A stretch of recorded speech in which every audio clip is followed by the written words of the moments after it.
सनातन सिर्फ एक आस्था नहीं है, करोड़ों लोगों की पहचान है। और उसी पहचान को केंद्र में रखकर सीएम योगी ने सियासी और वैचारिक दोनों मोर्चे पर बड़ा संदेश दिया है। योगी ने साफ कह दिया कि सनातन सुरक्षित है तो हम सब सुरक्षित हैं। इसके बाद मंच से विपक्ष पर एक के बाद एक तीखे राजनीतिक हमले किए। सीएम ने दावा किया कि पहले अयोध्या की उपेक्षा होती थी, लेकिन आज अयोध्या विकास और सांस्कृतिक पुनर्जागरण का प्रतीक बन चुकी है। कानून व्यवस्था पर भी योगी का संदेश बेहद सख्त था।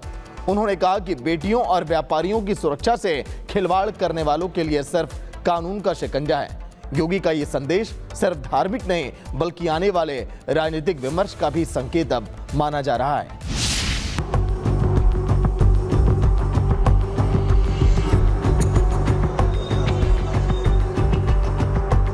हमारा भविष्य इस पर निर्भर करेगा। सनातन सुरक्षित है, हम सब सुरक्षित हैं। सनातन सुरक्षित है तो हम सब सुरक्षित हैं। एक बार फिर योगी आदित्यनाथ ने सनातन का संदेश देते हुए कहा, अगर सनातन के ऊपर कोई खतरा आएगा तो कोई बच नहीं पाएगा। और अगर सनातन के ऊपर कोई खतरा आएगा तो बहन और भाइयों, ये खतरा कोई बच नहीं पाएगा। योगी आदित्यनाथ ने कहा कि सनातन भारत की सांस्कृतिक पहचान है और इसे कमजोर करने की हर कोशिश का जवाब दिया जाएगा।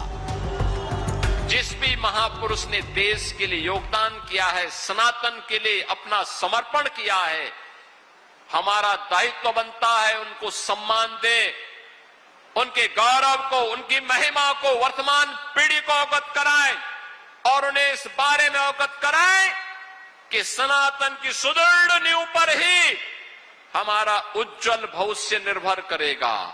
हमारा भविष्य इस पर निर्भर करेगा। सनातन सुरक्षित है, हम सब सुरक्षित हैं। और अगर सनातन के ऊपर कोई खतरा आएगा तो बहन और भाइयों, ये खतरा कोई बच नहीं पाएगा। ये जो बांटने वाले लोग हैं ना, ये सपा कांग्रेस के नाम पर जितने भी नमूने हैं, याद करना, जब आपके ऊपर संकट आता है सबकी बोलती बंद हो जाती है। मुख्यमंत्री योगी आदित्यनाथ ने अयोध्या के विकास का जिक्र करते हुए दावा किया कि पहले अयोध्या की उपेक्षा की जाती थी। सीएम योगी ने कहा, पहले अयोध्या के विकास के लिए पर्याप्त धन नहीं दिया जाता था और तुष्टीकरण की राजनीति हावी थी। उन्होंने यह भी आरोप लगाया कि धर्मनिरपेक्षता के नाम पर सनातन पर सवाल उठाए जाते थे। पूर्वांचल एक्सप्रेसवे का निर्माण हमारी सरकार ने किया और एक्सप्रेसवे का शिलान्यास जब हमने किया, उससे पहले समाजवादी पार्टी भी उसका शिलान्यास कर चुकी थी। पता लगा कि इसका टेंडर भी 15,200 करोड़ का आया है। मुझे कुछ शक हुआ, मैंने फिर कैंसिल करवाया और फिर नए सिरे से हमने एक साथ टेक्निकल और फाइनेंशियल बिड मंगवाई। आप आश्चर्य करेंगे, उसी एक्सप्रेसवे को जिसको समाजवादी पार्टी 15,200 करोड़ में बना रही थी, हमने 11,800 करोड़ रुपए में उस पूर्वांचल एक्सप्रेसवे को बना दिया। ये समाजवादियों का डकैती है। योगी आदित्यनाथ ने सपा और कांग्रेस को नमूना करार देते हुए कहा कि सपा कांग्रेस के समय कब्रिस्तान की बाउंड्री वॉल बनाना, कांवड़ यात्रा, रामनवमी की शोभा यात्रा और जन्माष्टमी पर प्रतिबंध ही धर्मनिरपेक्षता का मानक था। हमें ऐसी धर्मनिरपेक्षता को उखाड़ फेंककर सनातन की सुदृढ़ भूमि पर एक सुरक्षित भारत के निर्माण की दिशा में आगे बढ़ना होगा। कब्रिस्तान की बाउंड्री वॉल बनाना उनके लिए यह धर्मनिरपेक्षता का एक मानक बन गया था, लेकिन कावड़ यात्रा पे रोक लगा देना, जन्माष्टमी के आयोजन को प्रतिबंधित कर देना, रामनवमी के शोभा यात्रा को रोक देना, दुर्गा पूजा के पंडालों को प्रतिबंधित करना, इसको वे धर्मनिरपेक्षता का मानक मानते थे, उसका स्टैंडर्ड मानते थे कि धर्मनिरपेक्ष वही है जो ये काम करेगा। हमें ऐसे धर्मनिरपेक्षता को उखाड़ फेंक करके सनातन की सुदृढ़ भूमि पर एक सुरक्षित भारत के निर्माण की दिशा में आगे बढ़ना पड़ेगा। एक सुरक्षित भारत के लिए कार्य करना पड़ेगा। योगी आदित्यनाथ ने कानून व्यवस्था को लेकर भी सख्त संदेश दिया। उन्होंने कहा कि जो भी बेटी, व्यापारी या आम नागरिक की सुरक्षा से खिलवाड़ करेगा, उसके लिए कानून पूरी सख्ती से काम करेगा। मुख्यमंत्री ने विपक्ष पर भी निशाना साधते हुए महिला सुरक्षा के मुद्दे पर सवाल उठाए। समाज के उस प्रत्येक तबके के लिए सरकार कार्य करेगी, बिना भेदभाव के कार्य करेगी। प्रधानमंत्री मोदी जी का सबका साथ सबके विकास के मंत्र को हम लोगों ने जमीनी धरातल पर उतारा है, लेकिन हम लोगों ने यह भी कहा कि कोई उपद्रव करेगा, बेटी और व्यापारी की इज्जत के साथ खिलवाड़ करेगा तो दो ही जगह होगी, या जेल जगह होगी या जहन्नुम जगह होगी, इसके अलावा तीसरी कोई जगह नहीं होगी। सनातन, अयोध्या, कानून व्यवस्था और महिला सुरक्षा, योगी आदित्यनाथ ने एक ही मंच से कई राजनीतिक और वैचारिक संदेश दिए।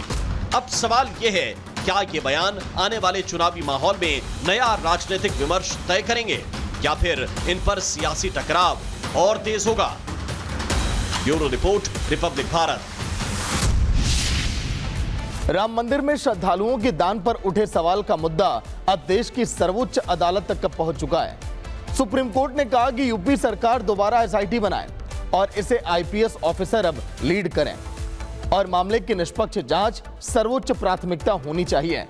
अदालत ने यह भी कहा कि इसे राजनीतिक रंग देने की बजाय एक आपराधिक मामले की तरफ देखा जाए। तो सवाल यही है कि क्या अब माना जाए कि दान में गड़बड़ी की सच्चाई अब देश के सामने आएगी? देखिए आप।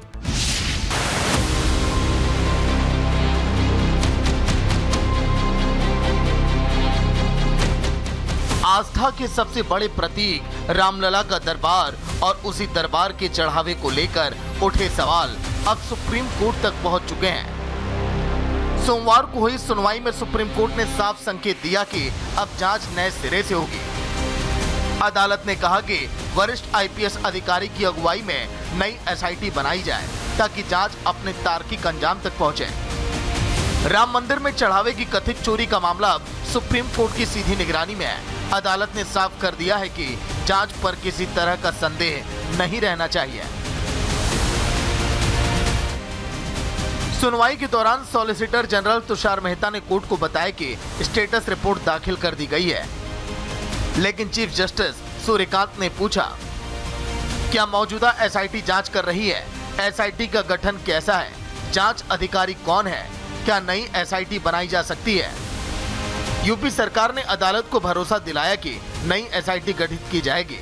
सुनवाई के दौरान सुप्रीम कोर्ट की सबसे बड़ी टिप्पणी राजनीति पर रही।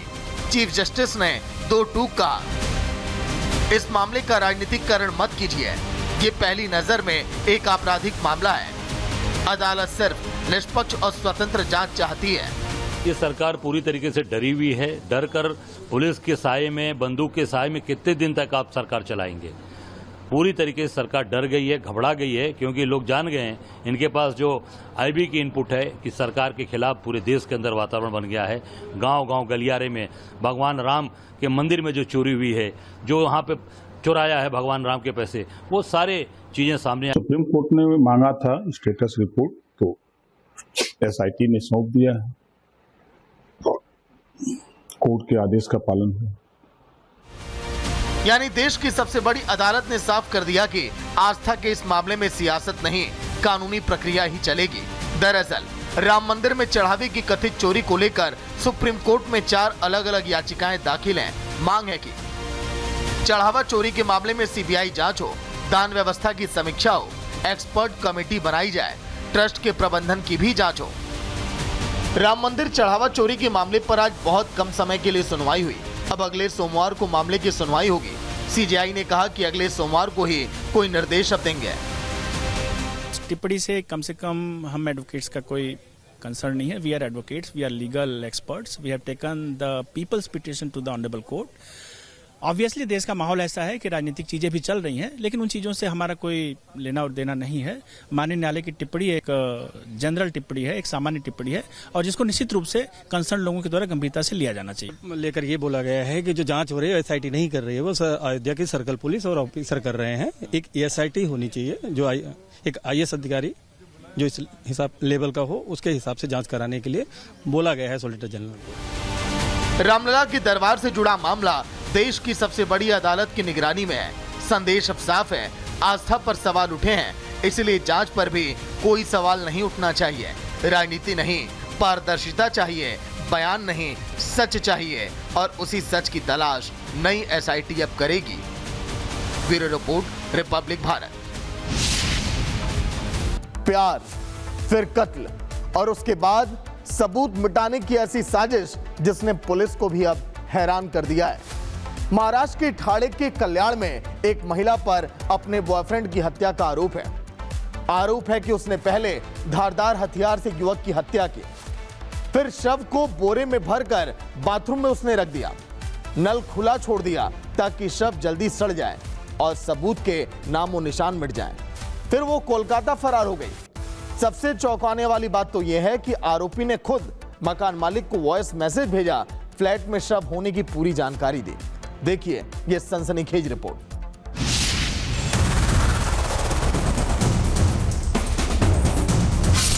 बंद फ्लैट, खुला हुआ नल, बाथरूम में बोरा और उसके अंदर एक लाश। पहले कत्ल, फिर सबूत मिटाने की साजिश। ये कोई फिल्मी कहानी नहीं है, बल्कि एक ऐसी खौफनाक वारदात है जिसने पुलिस को भी हैरान कर दिया। आरोप है कि पहले बॉयफ्रेंड के सिर पर धारदार हथियार से कई वार किए गए, फिर उसकी हत्या कर दी गई और उसके बाद शुरू हुआ सबूत मिटाने का ऐसा खेल जो किसी क्राइम थ्रिलर से कम नहीं है। हत्या के बाद शव को बोरे में भरकर बाथरूम में रखा गया और नल खुला छोड़ दिया गया ताकि लगातार गिरते पानी से शव जल्दी सड़ जाए, खून के धब्बे धुल जाएं और पुलिस तक सच पहुंचने में देर हो जाए। ये सनसनीखेज वारदात महाराष्ट्र के ठाणे जिले के कल्याण स्थित नीलकंठ सोसाइटी की है, जहां कई दिनों तक मौत एक बंद फ्लैट के भीतर कैद रही। अपने बॉयफ्रेंड को टुकड़े टुकड़े करके बोरी में भरकर जो बाथरूम है, बाथरूम के नल खोल दिया था क्योंकि बॉडी सड़ जाए। मैं इस समय रूम के पास लेके चलता हूं, तस्वीरें दिखा रहा हूं, बदबू बहुत आ रहा है। पुलिस की टीम आई थी और सामने देखिए, मैं अंदर जा नहीं सकता क्योंकि वहां पे जांच चल रहा है। देखिए किस तरह से बाथरूम के बाहर वहां टुकड़े टुकड़े पड़े हुए हैं और पूरा बदबू आ रहा है, पूरा आसपास के लोग परेशान हैं। और ये देखिए 104 नंबर रूम है और यहाँ पे तस्वीरें देखिए किस तरह से ये देखिए, ये बगल वाले, ये देखिए रूम 104 नंबर रूम है। और यहाँ पर नसीफा ने अपने बॉयफ्रेंड का कत्ल किया, पहले काटा, टुकड़ों में काटा। इसके बाद ये सामने जो बाथरूम है, बाथरूम का नल जो है खोल दिया था, टुकड़ों करके बोरी में भर के और पानी ऊपर खोला था जिससे बॉडी सड़ जाए और किसी को पता ना चले। 2 से 3 दिन तक फ्लैट बंद रहा, लेकिन बदबू लगातार बढ़ती रही। पड़ोसियों को शक हुआ और उन्होंने मानपाड़ा पुलिस को जानकारी दी। पुलिस जब दरवाजा तोड़कर अंदर पहुंची तो पूरा फ्लैट खाली था, लेकिन बाथरूम में पड़ा एक बोरा जो पूरे हत्याकांड का राज खोलने वाला था। जैसे ही बोरा खोला गया, अंदर एक युवक का सड़ी गली हालत में शव मिला। इस केस का सबसे चौंकाने वाला खुलासा तब हुआ जब भागने से पहले आरोपी ने खुद मकान मालिक को एक वॉइस मैसेज भेजा। यही वॉइस मैसेज इस पूरे मर्डर मिस्ट्री की पहली कड़ी बना। मेरे को सोसाइटी से फ़ोन आया कि आपके रूम से पानी बह रहा है। अच्छा। तो मैंने उनके हस्बैंड को फ़ोन किया था कि आपके रूम से पानी बह रहा है, मेरे को सोसाइटी वाले कंप्लेंट कर रहे हैं। अच्छा। आप जाके देखिए। अच्छा।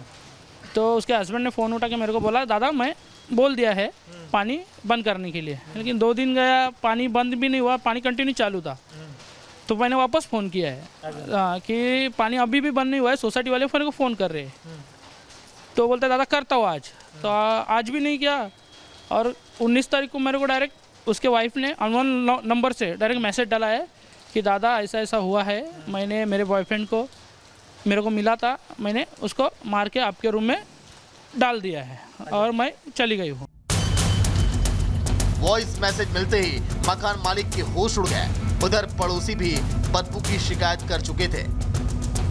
पुलिस मौके पर पहुंची, ताला तोड़ा और फिर सामने आया पानी से भीगता हुआ बोरा जिसके अंदर युवक का शव पड़ा हुआ था। तुरंत ये आए और इन्होंने बताया कि ऐसे ऐसे वॉइस मैसेज आया है कि हमने मेरे बॉयफ्रेंड को मार के आपके रूम में गोनी में बांध के रखा है। हम तुरंत आए तो यहाँ पे देखा तो लॉक लगा हुआ था। फिर हमने ताला तोड़ा। ताला तोड़ने के बाद अंदर गए तो बहुत स्मेल आ रही थी। उसके बाद में हम अंदर जाके देखे तो एक गोनी में कुछ बंधा हुआ देखा।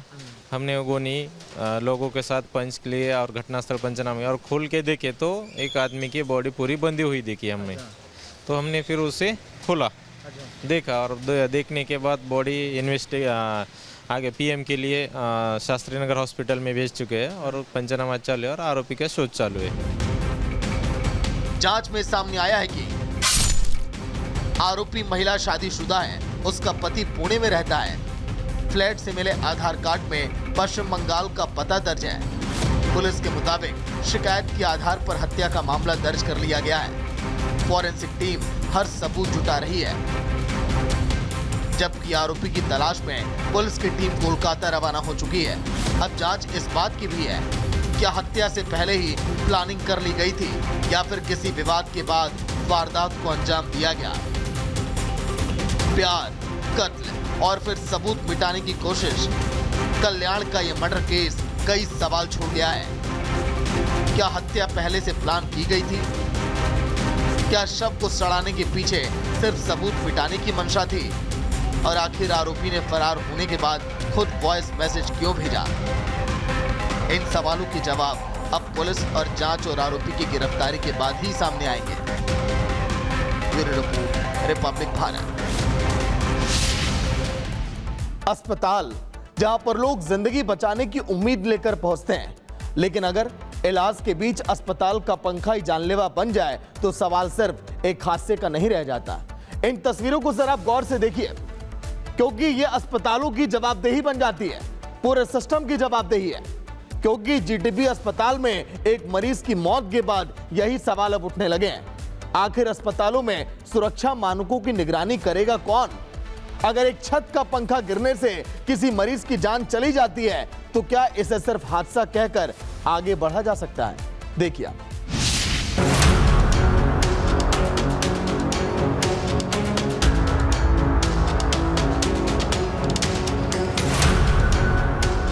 लापरवाही ने ली मरीज की जान, अस्पताल में पंखे से सावधान। बदहाल व्यवस्था, बेफिक्र सिस्टम, छत से टपकी मौत, जिम्मेदार कौन? दिल्ली, राजधानी दिल्ली का जीटीबी अस्पताल, जहां हर दिन हजारों मरीज इस भरोसे के साथ पहुंचते हैं कि अब सब ठीक हो जाएगा। डॉक्टर है, व्यवस्था है, प्रशासन है, सब संभाल लेंगे। लेकिन आज जीटीबी अस्पताल में एक मरीज की मौत हो गई। वजह बीमारी नहीं थी, बल्कि सिस्टम की लापरवाही। मोहम्मद अकबर नाम के उस मरीज पर अस्पताल में लगा पंखा गिर गया, जिसकी चोट इतनी घातक थी कि उसकी जान चली गई। ये पूरा घटनाक्रम सुनने में किसी कहानी की तरह भले ही लग रहा हो, लेकिन यही सच्चाई है। परिवार के मुताबिक 42 साल के मोहम्मद अकबर 18 जुलाई को अपने भाई के साथ इलाज के लिए अस्पताल पहुंचे थे। उन्हें कई गंभीर बीमारियां थी, इसलिए इमरजेंसी वार्ड में भर्ती किया गया। परिवार को उम्मीद थी कि डॉक्टर इलाज करेंगे और मरीज ठीक होकर घर लौटेगा।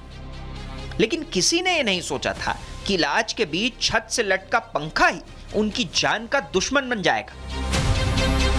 पंखा गिर गया था, मर गया, उसके ऊपर गिरा, उसके ऊपर गिर गया। गिर के वो पहले डॉक्टर के हाथ पे, डॉक्टर देख रहे थे, उनके हाथ पे लगा, फिर मरीज के पेट पर गिरा। सुबह तक वो खत्म हो गया। बताया गया कि इलाज के दौरान अचानक तेज आवाज हुई। वहां मौजूद लोग अभी कुछ समझ पाते कि अचानक भारी भरकम सीलिंग फैन मरीज के ऊपर गिर गया। हादसे में मरीज के साथ इलाज कर रहे नर्सिंग ऑफिसर भी घायल हो गए। इमरजेंसी वार्ड में कुछ पल के लिए अफरा तफरी मच गई और इस हादसे के कुछ देर बाद ही मोहम्मद अकबर की मौत हो गई। अब इसे लापरवाही नहीं तो और क्या कहा जाए? इस मौत की जिम्मेदारी कौन लेगा? हमारा स्वास्थ्य सिस्टम इतना बीमार क्यों है कि हम मरीजों की जान की सुरक्षा तक नहीं कर पाते? एशिया के बाकी देशों से मरीज भारत में इलाज कराने के लिए आते हैं, क्योंकि यहाँ टेक्नोलॉजी बेहतर है, डॉक्टर दमदार है, लेकिन ऐसी घटनाएं बीमार स्वास्थ्य सिस्टम पर सवाल खड़े करती। क्योंकि दिल्ली जैसे शहर में मरीज पर पंखा गिर जाता है, कोटा में प्रसूताओं को मौत का इंजेक्शन लगा दिया जाता है, इंदौर में मरीजों को चूहे कुतर देते हैं, सागर में बच्चे की आंख में आई ड्रॉप की जगह नेजल ड्रॉप डाल दिया जाता है। हर रोज डिलीवरी के दौरान देश भर में महिलाओं के साथ लापरवाही के मामले सामने आते हैं। हद तो तब हो जाती है जब गलती करके उस पर लीपापोती शुरू हो जाती है। पंखा गिरा, मरीज की जान चली गई, लेकिन बाद में क्या हुआ? अस्पताल प्रबंधन के इस चेहरे को देखिए। जीटीबी अस्पताल में इस वक्त हमारी मौजूदगी है, जहां पर एक फैन गिर गया था और एक व्यक्ति की मौत हो गई है। आपने देखा जब फैन गिरा था? उस व्यक्ति